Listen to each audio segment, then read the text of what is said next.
আজকে আমার দিদির বানানো একটা রেসিপি তোমাদের কাছে নিয়ে এসেছি। দিদি এটা খুব ভালো বানাতো। আজকে খুব মনে পড়ছে ওর কথা। ওর শেখানো এই রেসিপিটা আজকে আমি শেয়ার করব। চলো এসো। গ্যাসটা ঢেলে দিলাম।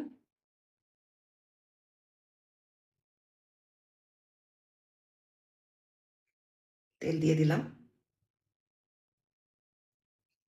তেলটা একটু গরম হোক।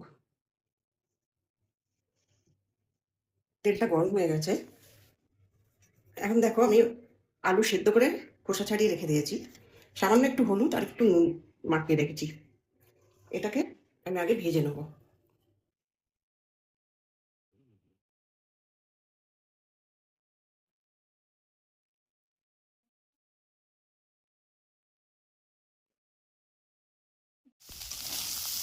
আলুটা আমি ভেজে নিয়েছি, বেশি ভাজিনি, অল্প করেই ভেজেছি।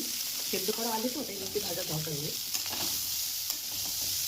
এবার আমি ঢেলে নিচ্ছি। আলুটা ঢেলে নিয়েছি আর কড়া বসিয়ে দিয়েছি। এবার আমি আবার কড়াতে তেল দিয়ে দিচ্ছি কিছুটা।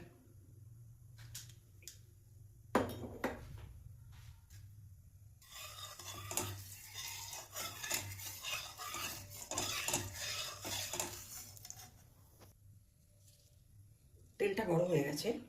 এবার আমি জিরে দিয়ে দিলাম, শুকনো লঙ্কা, তেজপাতা।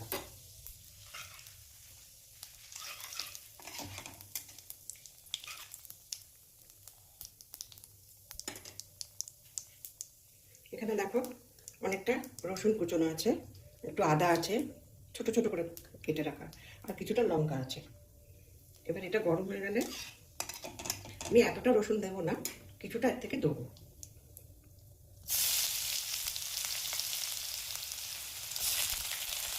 রসুন দিয়ে দিলাম, আদা দিয়ে দিলাম,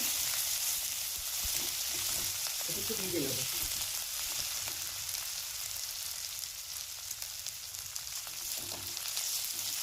আদা রসুনটা ভাজা হয়ে গেছে।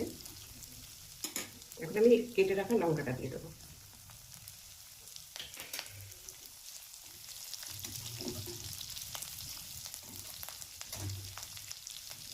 এবার পেঁয়াজ দিয়ে দেবো, একদম ছোট ছোট করে কেটে রাখা পেঁয়াজটা এটা আমি দিয়ে দেবো।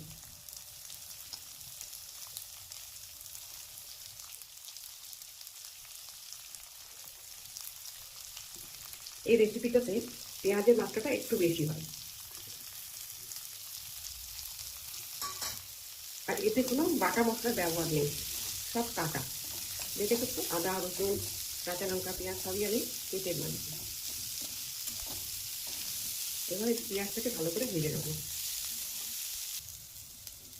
পেঁয়াজটা ভাজা হয়ে গেছে। এবার আমি দেখো টমেটোটা দিয়ে দেবো, এটা ছোটো ছোটো করে কাটা আছে, এইটা দিয়ে দেবো।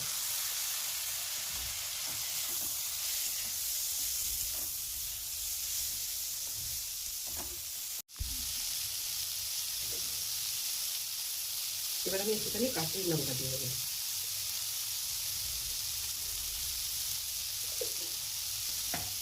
একটু রঙটা ভালো হবে সেই জন্য একটু দিলাম এটা, আর যদি একটু হলুদ।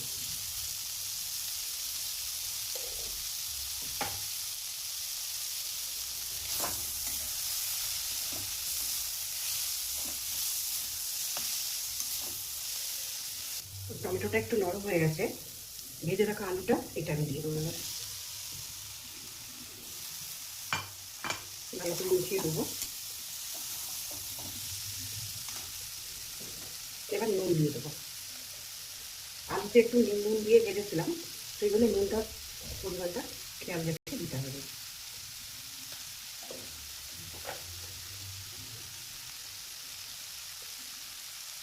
আর দেবো একটুখানি চিনি, এই যে অল্প একটু, টমেটো অনেকটা আছে তো,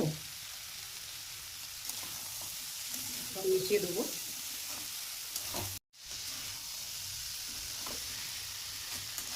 আর কিছু এতে লাগবে না, সবই দেওয়া হয়ে গেছে। এর থেকে বেশি মশলা এতে লাগে না, শুধু ওই কেটে রাখা মশলাগুলো, মশলা না, পেঁয়াজ আদা রসুন টমেটো এসবগুলো দিলাম, আর একটু হলুদ আর একটুখানি কাশ্মীরি লঙ্কা, আর কিচ্ছু লাগে না। এবার আমি একটু এটাকে ঢাকা দিয়ে রান্না করবো।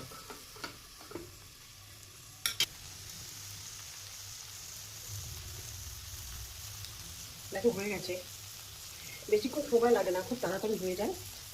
আর মশলা টশলা বিশেষ কিছুই লাগে না। আমি এবার একটুখানি গরম মশলা দিয়ে দেবো।